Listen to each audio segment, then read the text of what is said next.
Assalamualaikum dan salam sejahtera. Oi, lama tak ada race. Lepas 3 minggu daripada first episode tu, sekarang baru ada race. Bukanlah sekarang, masa raya itu. So masa raya itu hari kita tak boleh nak shoot pasal semua orang busy dengan raya masing-masing. So kita tak shoot Brazilian GP during Brazilian GP. So last week dah American GP, kita shoot 2 sekali terus sekarang ni. Macam biasa bertemankan Syafiq, Putrot, 94. Assalamualaikum. Selamat Hari Raya. Maaf. Zahir dan Batin. Maaf Zahir dan Batin. Tak bisa sebut, tak bisa minta maaf kat orang ke apa. Raya sebab kepala otak fresh pasal race malam tadi. Lain macam lah tu. Dia ni memang betul-betul true racing lah ni. Minum minyak hitam ke apa masa raya. Tak terlambat lagi nak ucapkan selamat raya. Maaf Zahir dan Batin kepada viewers semua. Jangan lupa follow dulu, subscribe dulu. Follow, komen, share bagi kawan-kawan yang tak tahu. Sebab apa tau, kita punya podcast ni tak ada lagi dalam Malaysia yang membincangkan racing MotoGP ni sedetail kita. Betul. Tak ada lagi. Semua sembang sepis-sepis, ambil result sikit, edit maksudnya tak ada. Kita sembang secara visual, secara ilmiah, tanpa bias mana-mana rider, tanpa bias mana-mana team, berkaitan apa yang terjadi ketika racing weekend tersebut. Okay, macam biasa kita hanya akan upload podcast 2 or 3 days after racing macam biasa. Syafiq di sini selaku kita punya konsultan teknikal sebab macam dia ex-rider, dah lah ex-rider, komen pula tu tuner lagi. So dia dah faham benda-benda ni daripada dia dalam perut mak dia lagi. So dunia racing ni memang dunia dia. Nak tanya technical side ke, riding punya cara ke, apa on weekend boleh ke, lah, boleh tanya. Tak ada terror mana tapi nak kongsi boleh lah. So sebab tu kita perlukan Syafiq. Ilmu tak boleh nak kerekut kan bila simpan kan. Nanti jadi apa? Tak jadi apa. Tak jadi apa. Okay, kita buka terus. Moto4 tak ada kali ni. Macam last yang dekat Thailand tu ada Moto4. Moto4 ni Asia Talent Cup, Asia. So dah pergi Brazil, tak adalah Asianya. So Moto3 kita mula dengan Danish, kita punya rider. Dennis daripada free practice dah nampak lah. Dah nampak. Nampak. Free practice pun dah nampak memang dah ada sana lah, dah ada depan lah. Dah ada kat depan. Dan dia qualify P3. Masa tu excited babe. Oh betul. Dah lama tak tengok rider Malaysia qualifying ada dekat front row. Sebab dia bukan datang pada Q1, dia Q2 straight. Ya. Lepas tu kamera ambil cok. Dia tahan ni masa dia nak. Media pun banyak fokus kat dia kali ni. Masa tu raya. Hari raya lepas tu hari lagi. Sabtu kan. Nak macam bulan Dia korbankan raya dia untuk race, untuk negara tu. Dia dah pergi sejak puasa dia dah pergi dah Yeah. keluar Malaysia. So nampak dekat sana dia pernah satu ketika sebelum Joel Esteban dapat pole tu, dia dapat nombor 1 sekejap. Aku masa tu dah dia Dennis pole tu budak rookie. Awal lagi tentu awal lagi. Masa tu dalam 7-8 minit tak silap. Sesi tu berbaki. Aku dah sonok boleh tahan ni kan. Tapi dah agak dah ujung-ujung orang mesti datang ni kan. Gedebak jatuh ke bawah pun mungkin ada second row. Macamnya 1 sampai 6. Yeah. Bila tutup session dapat P3. Ini dah kira pencapaian yang bagus. Tapi cucuk angin belakang P4 Vedega. Itu antara Vedega tu. Boleh katakan kita punya ni boleh cakap musuh. Musuh pula. Sebab aku tengok dekat social media. Tak tengok dekat social media, tengok gaduh teruk kan. Orang kata apa Konoha ke apa ke. Tak faham lah kenapa nak gaduh pasal rider motor pelik lah. Itulah kita tak sepatutnya macam tu. Kita kena support lah semua. So masa tu nampak qualify Dennis P3. Bila aku tengok P3 tu, okey, lagi masuk dalam apa yang Pak Fermi tu mesti ada interview sikit macam mana ni kau. So kat sana in terms of iklan lah kan, yang kredit rasa pelaburan yang dia buat tu berbaloi pasal terang-terang nampak. Terang-terang nampak ada satu dunia tengok. Dia bukan setakat Asia ke Malaysia Superbike. Ini world lah, satu dunia. Ini world. So kat sana ZK dan Hakim Danish ada beli jiwa sikit orang yang kredit kira penajaan tu rasa berbaloi lah. Sebab dia macam mana pun benda ni bisnes. Dia mesti nak benda tu masuk dalam, maksudnya kalau bahasa Indian apa, mau disorot kamera. Disorot kamera. Maksudnya kamera ambil action dia baru nampak dekat motor tu. Kalau duduk belakang, siapa yang ambil? Betul. Masuk dalam kamera kan? Itu so, nampak fakta. nampak memang reality lah. Kalau duduk belakang memang tak ada. Macam biasa duduk belakang. Ada SIC, so ada yang kredit kat sana. So kat sana Fahmi dengan Danish kudos lah, berjaya membeli jiwa yang kredit lagi untuk mungkin sponsor lebih ke apa ke kan kat situ. Race day Birthday Moto3 yang dinanti-nantikan. Ni nanti-nantikan. Sebab rakyat Malaysia masa tu dia tak peduli motor tu. GP pun tak peduli pasal lambat. GP race dah dekat nak pukul 1 pagi ke 12 tengah malam macam tu lah. Kepada raya kedua tu. Masa Moto3 tu awal lagi lah 10 lebih. Mungkin 10 lebih baru habis main mercun. Baru balik open house yang pertama ke apa ke kedua. Sempat nak tengok lagi. Masa tu Dennis front row. Adalah kamera pengulas sebut Malaysian rookie sensation lah apalah. Tapi aku frust. Dia punya keluar tak cantik. Itulah. Tapi lambat. Tengok Konoha ada cakap kita punya rider ada bermasalah starting kan. Dia orang perasan Konoha ni cakap. Betul-betul cari salah orang kan ni. Tak tahulah betul ke tak kan. Tapi memang pun bila dia keluar tu Veda yang P4 sebelum first turn kadang-kadang starting ni boleh jadi motor. Apa sproket kecil lah. Betul motor punya masalah. Tak mungkin lah. Bukan dia lah. Bukan dia lah. Tak mungkin lah. Rider dah sampai tahap world nak boleh cakap rider ni tak artis starting tak. Kalau tak artis starting dia tak boleh pergi sampai world tu. Gila. Dia dah tahap world lah bukan race kampung. So starting tu rasanya tu sebab motor lah. Kuasa motor kena hantar kat food truck lah. Tak pasal-pasal. Ke dia kena balik sini bergurung kecil super. Apa boleh jadi kau. Wawan ke bagi keluar cepat sikit kan. Kena panggil rider pro tu ajar dia starting. Sebab nampak sangat sebab track Brazil tu condition track memang sedia maklum memang barai gila. Berpasir. Dia orang cakap macam berlumba atas padang pasir. Lebih kurang lah. Tak yang tetangga-tangga berbatu-batunya. Cerita sikit condition pasir ni apa disadvantage dia. Mungkin ada yang tak tahu.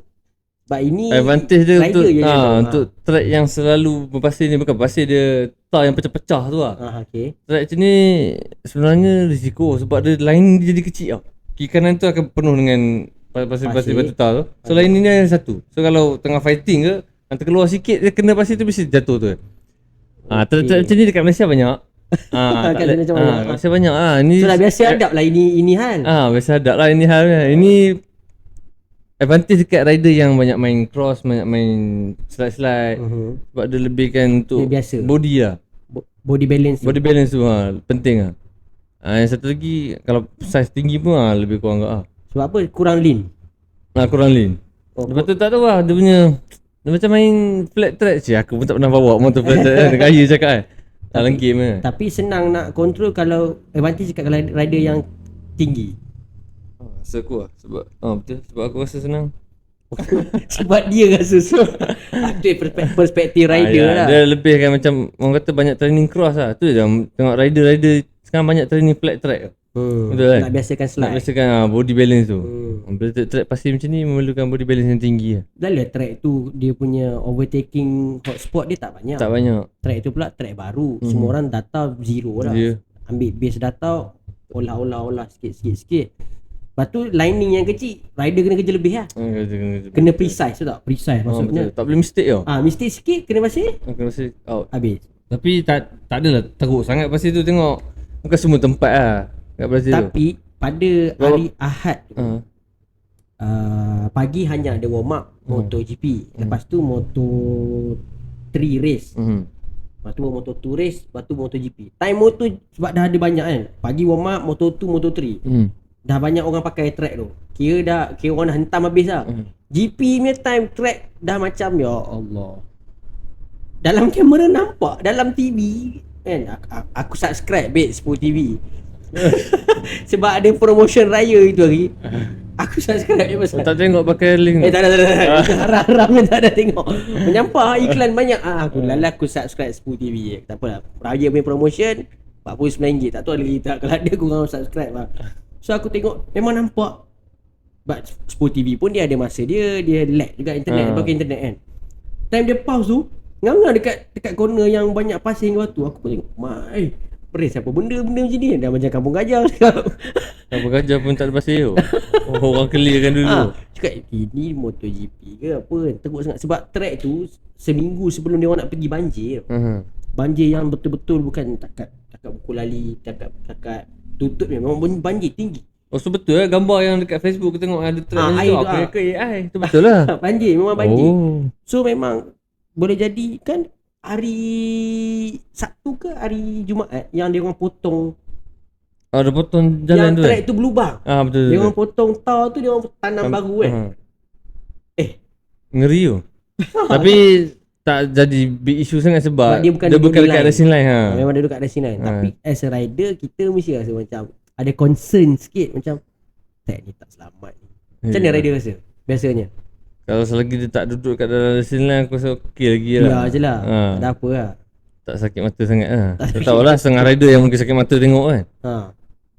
Macam tu lah, tengoklah kalau kegunaan jalan tu penting lah.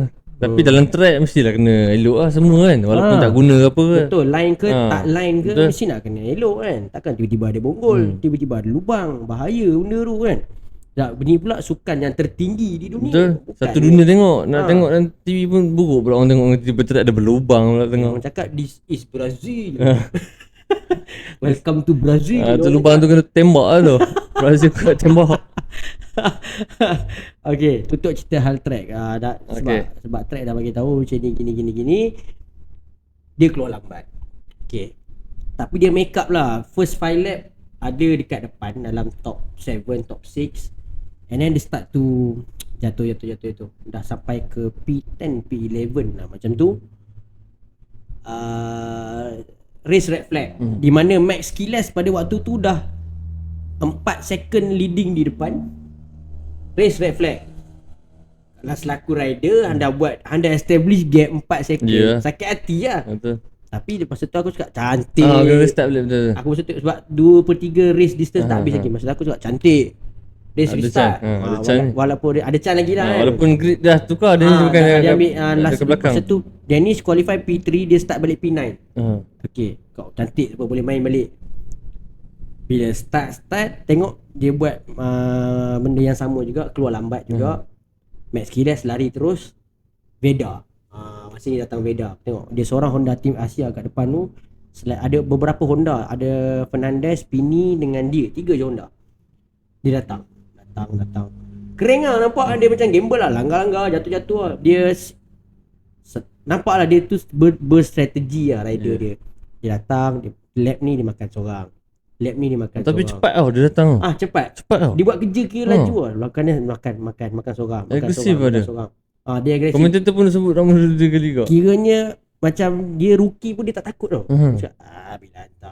Sebab yang dia, tapi yang fight dengan dia tu pun yang memang ada dengan dalam Red Bull rookie pun sebenarnya. Tapi yang macam Kapi dah lama. Kapi Alvaro Kapi. Memang Kapi pun. Aku tahu nak cakap apa.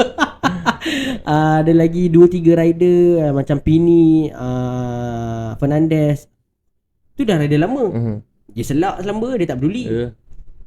Tengok habis race dapat P3. Apa lagi. Kalau tengok itu jam pace Indonesia semua. Update lah. Nak pula pengulas cakap history.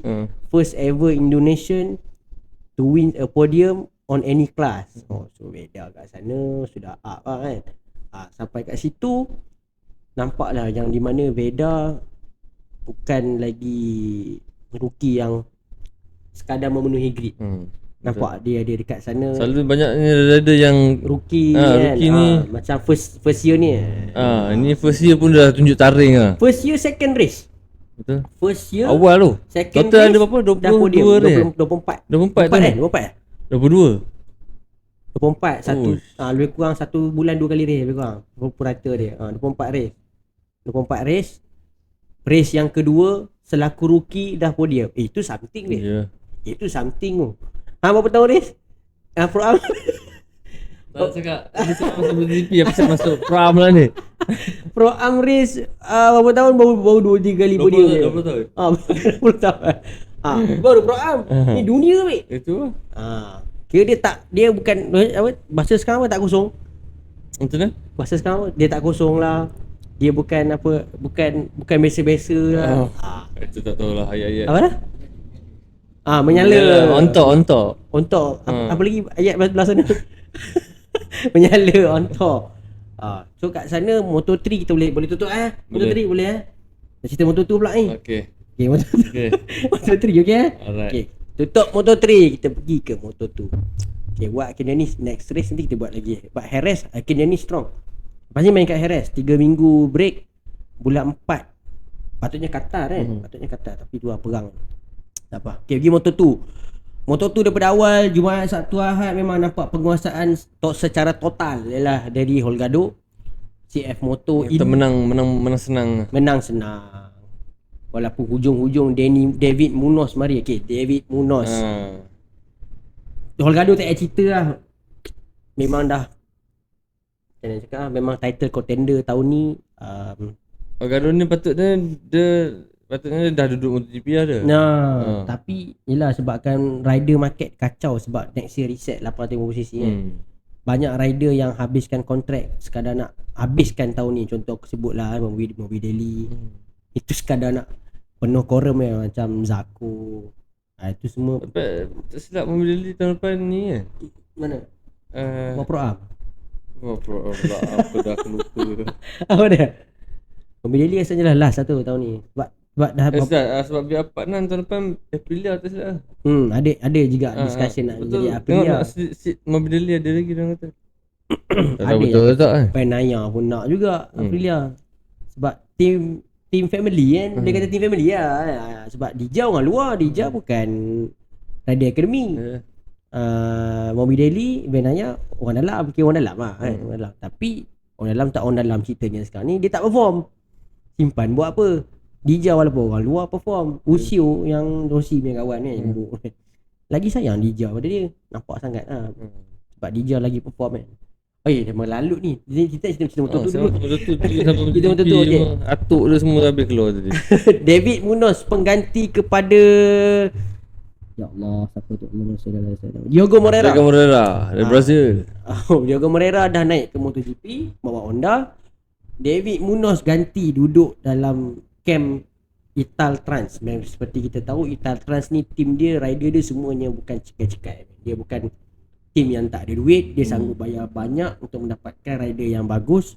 Dan David Munoz ni dia datang daripada tak silap aku CEV. Dia tak lalu Moto3 punya zaman. Dia duduk CEV dekat Moto2 sama zaman dengan Fermin Aldeguer pergi masuk dulu Moto2 baru dia mari masuk Moto2.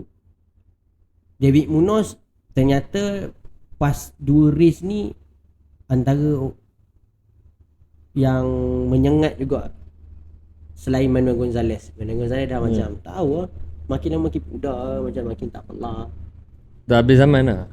Zaman Holgado dengan partner dia, siapa nama dia? Alonso Holgado punya partner Alonso kan. David Alonso. Dua ni nampak sekarang ni yang macam title contender selain David Munoz. Tapi ada satu lagi, Izan Guevara pelan-pelan datang. Dia pelan-pelan. Aku suka tengok orang yang macam rider yang macam dia bukan macam episod lepas kita cakap pasal Alien kan. Alien ni tak apalah, kita memang shock tengok dia dengan dia punya aggression dia. Tapi aku suka juga tengok macam yang train produk. Maksudnya produk yang dia training dan dia dapat. Contoh macam Izan Guevara. Kalau kat Moto3 train produk macam Valentin Peroni. Kalau kat GP train produk macam Bezeki. Dia dulu tak ada. Dulu ada Bezeki duduk depan. Masa dia duduk dekat Muni VR46 pun dia ada duduk depan lah sekejap-sekejap. Ini dia training, dia sesuaikan diri, dia faham enjin, faham tayar, faham tu, faham ni. Keep improving lah. Dia pula. Atau aku suka tengok orang perjalanan orang punya train produk ni. Kalau bola macam Ronaldo lah. Cristiano Ronaldo ni train produk. Kalau pure skill, Messi. Macam tu. So nampak Izan Guevara ni dia daripada Moto3 lagi. Masa dia bawa CF, bukan satu kan CF, gas. Nampak dia ada macam ada satu macam talent untuk jadi train produk. Ternyata aku punya tekaan betul. Masa Moto2 walaupun dah season yang kedua ke ketiga dengan Yamaha, anak emas Yamaha ni. Adalah seimbang kononnya Yamaha nak ambil dia letak dekat factory tahun lepas. MotoGP lah. Factory tau, bukan Pramac. Pasal Pramac sudah sign sama Jack baru ni. Sign dengan Jack, dah sign dengan Toprak awal lagi. So Pramac punya seat kira dah tutup terus lah. Factory seat yang open. So sekarang dia pun duduk dengan Yamaha Blue Crew, Yamaha punya team under Pramac juga. Tapi Yamaha punya, walaupun bukan enjin Yamaha lah, ini enjin Triumph 7. Sekarang dia yang cakap Takkan pakai enjin R6 kot. Kan. Enjin tetap Triumph 765, cuma team tu manage funded by Yamaha. Ada talks juga bahawa Guevara akan masuk dalam MotoGP. Tak disebut Monster, Monster nak tarik diri. Monster tak ada. Monster nak tarik diri. Habis je lah, kalau hang sponsor pun tiba kamera tak ambil, buat apa? Besar kot duit. Monster tak ada lagi, mungkin ganti dengan Air Ranger. Bukan Aicha. Air Ranger. Air Ranger lokal je kan. Mana tahu? Kenapa tak bubble ke? Cactus ke? So tak tahu lah apa macam mana design motor. So tak nak sebut lah Monster Energy Yamaha, saya tak boleh dah. Mungkin masuk Yamaha factory, partner siapa dengan siapa tak tahu. Memang kita dah tahu, memang Quartararo dah memang menyampah gila dengan performance engine. Performance engine memang tak boleh pergi. Tapi okey lah, ala-ala motor tu ni tak ada benda nak cerita banyak pun. Sebab race dia pun boring. Kita langkau terus pergi MotoGP, berapa minit lah? Berapa minit lah? Okay, kita masuk GP terus. Cerita pasal Quartararo tadi. Okay. P3 babe. Qualify? P3. Brazil? Ya. P3. Oh, aku punya memory masih ingat race yang semalam. Oh, US. Terkejut masa tu macam mana Quartararo yang bergelut dengan, tapi bila masa tu pun Toprak masuk-masuk pun Toprak P12 pergi Q2. Ya betul, Brazil Toprak pergi Q2. Tapi starting tak tahu apa benda, right height device ke apa. Belum first turn dia dah last lah. Dengan Jack aku tahu apa benda, kesian lah. Tapi Quartararo ada depan. Fight masa tu Dija lari. Ini cerita sprint race Dija lari, Quartararo Marquez follow nombor 2. Quartararo sempat makan Marquez 2 kali 3 kali. 2 kali tak silap aku, dia potong Marquez. Ni shock ni tengok Yamaha V4 rupa-rupanya tak dan berapa lap dekat straight dah kena. Hilang. Nampak sangat Marquez tak slipstream dia pun.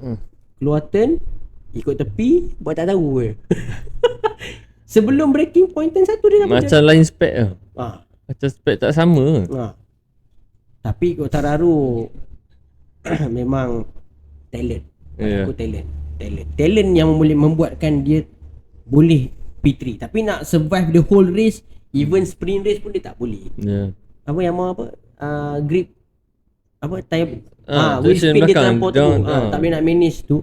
Tayar apa pun tak boleh. Taruh pergilah Corsa Cross S pun tetap tak boleh nak capture grip yang sepatutnya. Ada racing pula. Lain macam. Ini budak-budak ni. Okay, so kita pasal sprint race, Dija P1 tapi race kalah dengan Marquez. Pada aku Marquez dengan Dija ni kalau perasan macam US race bangun ni pun dia macam ada something. Dija dengan Marquez ni ada macam something. Betul. Perasan. Ni semua atuk yang hantar. Kau kena atuk kan. Atuk hantar budak dia untuk stop Marquez ni. Tapi yalah memang nampak. Tapi dia je yang betul kering yang nak fight pun kan. Itu seronok tengok.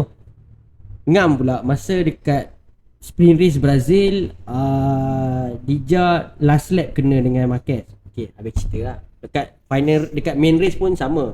Tak apa, tak tepi. Sampai dekat dah masuk US pula. Tapi nampak sangat kat US. Dah lah dua ni berkebut. Marquez jatuh, tarik dia jatuh, tarik Dija jatuh. Kalau tengok permohonan maaf Dija Marquez tu, Dija tak nak layan pun. Ya. Macam lantak tu. Tapi okey lah, Dija kira hati dia kuat lagi lah. Kalau aku tu bang tombok kat situ lah. Dia nak menumbuk hati. Sebab Dija time tu tengah leading championship betul? Point dia? Ke tak? Dia tak lead championship, tapi dia dia boleh jadi, kalau dia menang race tu, dia ataupun podium race tu, dia boleh jadi title contender. Betul. Jadi title contender sebab best dah dekat depan lah. Sebab sepanjang tahun ini best lead semua lap dan menang semua race. Betul. Most lap lead, kiranya dia lead race daripada dia menang race daripada tahun lepas. Yang dia pergi tibai Marquez tu, ada agenda jahat kononnya. Atuk lagi je. Atuk suruh best pergi langgar Marquez, kasih injet supaya tahun depan hang boleh conquer, sebab kasih dia injet dulu. Sebab dia orang tua. Aku tak tahulah ini page datang daripada mana. Tak tahu Illuminati ke apa ni. Ulasan yang aku sangat bias macam tak boleh fikir selain skop lain ke kan, selain dengki-dengki ni kan. Tapi itulah dia start daripada last year sampai opening race Thailand, sampailah Brazil, sampailah US, best menang semua race. Betul. Main race lah, sprint ada orang lain menang lah. Dan juga kita nak cerita pasal yang tak boleh, maksudnya kita tadi nak tutup mata pasal dia. Satu lagi rising star yang tengah naik. Memang nampak sangat lah. Dulu dia duduk mid pack, P10, P11, P12, sometimes sampai ujung-ujung dekat ujung-ujung grid. Oh, siapa? Orang Asia. Siapa lagi kalau bukan? Kalau bukan sama, The Samurai. The Samurai. Ogura. Ogura, betul. Tak boleh nak deny masa di Brazil pakai livery Gulf, bukan pakai livery yang biasa. Nampak sangat dia boleh turn tight. Betul. Dia agresif lah. Dekat yang baru ni punya sektor 1 sampai sektor 4 dia faster. Dia cuma slow dekat sektor 5. Track Austin ni baru ni. Beza time dengan Marquez. Maksudnya dia dekat fast flowy dia bagus. Bagus ha. Maknanya fit lah orang kata. Itu sebenarnya itu lebih kepada fizikal lah. Fizikal. Kalau tight macam tu kan. Maknanya Jepun bukan main-main lah dalam sukan ni. Tapi motor membantu tak? Motor bantu macam mana? Apa dia? Maksudnya motor pun dah the best kan. Kau tak tengok bukan Ducati lagi dah the best kan? Bukan. Sekarang Ducati pula dah goyang lah. Bugat sikit dengan Aprilia.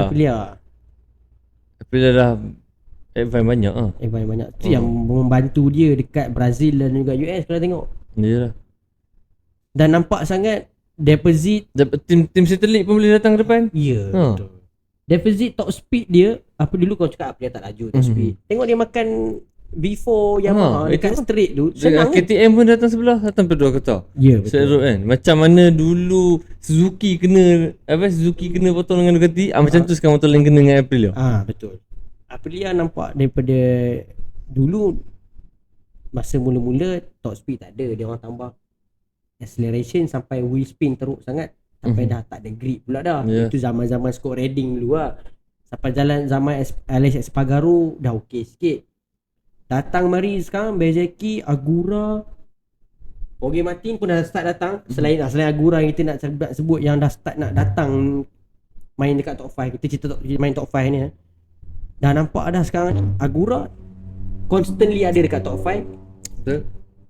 Martin cuma pengalaman je tak cukup. Dia tak apa nak konsisten tu. Jorge Martin dah start sampai. Dah start sampai. Bagnaia macam biasa lah. Tak menang Naya je. Orang panggil yo-yo. Atas bawah. Tak ada yo-yo. Tak konsisten. Tiba-tiba okey, tiba-tiba barai. Tiba-tiba okey, tiba-tiba barai. Nampak lah start Marquez masuk Ducati. Dia macam kacau kepala. Kacau kepala. Yang Marquez pula media barat tu. Media barat bagi tahu sebenarnya Marquez belum 100% fit lagi. Disebabkan pelanggaran pada tahun lepas oleh Bezzecchi. Tapi kalau tak fit macam mana boleh menang sprint race dekat Brazil? Ya. Tu biasalah nak cari alasan. Tapi yang nampaknya dia tak comfortable atas motor dia. Dia tak macam dulu. Tak last time dulu sangat lah. Last year dia boleh buat macam-macam. Apa yang dia nak masuk ke sini, nak ambil line luar, nak ambil line dalam. Suka hati dia. Sekarang dia macam ada struggle sikit. Pasal tak? Pasal kan? Mungkin ada. Yalah dah jatuh berapa kali patah-patah pun. Betul. Dia pergi pun dia dah tua. Ya. Kalau kira motorsport ni umur ni reflection kita pun berbeza. Kira hang pencet sebab hang tua lah. Tak ada. Sebab goyang budak-budak 18. Tak ada. Tak goyang. Ada sebab lah. Pencen ni pun terpaksa pencen. Aduh. Jadi nak cerita sekarang ni best domination. Okay, ni sebelum kita tutup cerita GP Brazil. Bezzecchi punya domination. Rasa-rasa sebab apa? Menurut rider punya perspektif, apa yang faktor yang membantu domination Bezzecchi? Bezzecchi first kali nak cakap yang membantu dia VR Partner Academy lah. Walaupun dia Aprilia. Dia antara yang orang kata Rossi punya the best lah sekarang. Bukan Bagnaia dah. Okay. Dia lah. Macam cakap tadi lah, apa ni nampak apa dia orang cara training tadi kan. Apa tadi? Trend produk. Trend produk. Macam tu lah Bezeki ni. Diorang pun kadang aku tengok hari tadi diorang cuti apa sama. Sebelum start season Ada lain ada pergi laut lah dengan awet ni lah. Tapi kau tengok budak biar Panam diorang tak pergi, diorang kat track tau. Kat track main. Dengan temperature diorang dekat sana lagi panas daripada kita 38. Aku tengok dalam punya social media dempa. Mana kita fikir kita training kat sini panas je. Temperature kita sini pun 33, 34, 32. Ni dia orang kat sana 38 temperature, macam mana panas tu. Tapi dia orang tetap training. Tetap training Itu semangat tu lah yang boleh bawa pergi jauh lah. Train produk lah. Betul. Selain VR46 lagi apa? Aprilia. Aprilia pun Europe sekarang dah advance lah. Dari segi R&D dia orang cepat. Macam Aprilia nak cakap macam mana lah. Aprilia dengan Ducati ni sama lebih kurang lah. Sama saudara mara lah. Sama father company. Sama father company. Kira duit datang daripada atas ni company yang sama. Tapi bawah-bawah different section lah. Macam aku punya rahsia, hang punya rahsia. Daripada aku tengok Aprilia Bezeki ni sekarang ni rider semua tengah berebut pula nak kat Aprilia. Macam mana dulu nak berebut kat pergi Ducati kan. Macam dulu si Martin menggeletik nak keluar pada Aprilia. Nak keluar betul. Sangat. Sekarang sudah dapat podium tak tahu pun macam. Cakap ada yang kata dah sign dengan Yamaha lah. Tak kuasa tak. Sebab dulu dia tak yakin kan dengan Aprilia masa tu. Tu yang ada rumours baru ni aku jumpa tak tahu siapa yang post Martin pergi Yamaha. Bezeki stay Aprilia dengan Bagnaia. Betul. Sebab Bagnaia nak keluar pada Ducati, Alex Marquez nak naik. Boleh jadi benda ni. Aku tengok pula Alex Marquez kena pergi KTM partner dengan Acosta. Brad Binder habis. Di Aprilia pula best kekal dengan Martin. Martin tak kekal. Kalau Martin dah pernah dulu cakap dia tak nak apa. Itulah masa satu lagi ingat Aprilia Itali tau. Martin Spain. Tak boleh lah. Tak boleh lah. Tak boleh. Mesti gaduh lah. Mesti nak kena Itali juga. Masa mula-mula Martin masuk dekat Aprilia dulu kan, masa tu Massimo Rivola tatang dengan minyak yang penuh macam welcome to the team world champion. Masa kan Martin champion. Okay, apa nak kita bagi. Apa you mau motor setup ke apa kita bagi. Lala dia injet dia besar kepala. Dah injet, dah lah injet. Tak perform tu. Besar kepala pula tu. Cakap ni buat macam dia tengah duduk di situ dalam tim tu, sibuk duk canang satu dunia cakap nak keluar. Nak pergi tim tu lah, tengah sembang dengan tim ni lah, tim ni offer, tim lain offer macam ni. Pada waktu tu aku perasan Aprilia punya tim cakap, okay, sekarang hang banyak cakap kan, aku malas layan. Aku fokus dekat Bezeki. Sebab ujung-ujung Bezeki dah sampai kan. Okay, kita fokus kat Bezeki, kita tukar perhatian kita selama ni dekat Martin, kita pergi kat Bezeki. Start situ Bezeki terima, aku ingat semangat, terima part baru, terima macam kira dah ditukar daripada yang tadi kira anak mas, dah tukar ni pula anak mas. Masa tu pula tiba-tiba dengan segala macam benda yang diprovide oleh Aprilia, Bezeki pun berjaya deliver result. Start tu tengok dia dah shift lah. Jadi Bezeki dari nombor 1, Martin jadi dari nombor 2. Dan sekarang terbukti lah apa yang sebab Bezeki pun nampak dia bersungguh-sungguh tau. Walaupun dekat belakang ke Martin ni dulu waktu awal-awal saja tahun lepas. Kat belakang. Lepas tu macam cakap tadi ada keluar statement nak keluar lah apalah. Dia macam right betul tak hati lah. Betul tak hati lah betul. Bezeki je bersungguh-sungguh ni. Cari data sebab motor tu kan motor baru. Sebenarnya boleh dikatakan improve Aprilia ni datang daripada Bezeki lah. Bukan simply the best. The best. Nama pun dah the best. Okay, kita dah rungkai kan kenapa domination Bezeki sikit baru tu. Tak nak cerita lagi banyak kan, jadi panjang pula episod ni kan. Sebab orang kat YouTube tengok bila nak klik je, alamak sejam tu tak mau tengok. So kita cuba short kan. Kalau ada yang nak diulaskan lagi, korang bagi tahu. Kita ulaskan secara detail kenapa. Okay, kita wrap up dulu episod GP Brazil. See you in next episode. Dalam episod yang ketiga American GP. GP pun best juga. Dan American GP lagi segar dalam ingatan. Banyak benda yang boleh disembangkan, banyak benda yang boleh diutarakan. Jangan lupa, macam biasa, peringatan, follow, like, komen dan share. video-video short ataupun long podcast ni kepada peminat dua roda seluruh tanah air dan seluruh dunia sekalipun. Agak-agak dia orang faham bahasa Melayu kan? Faham.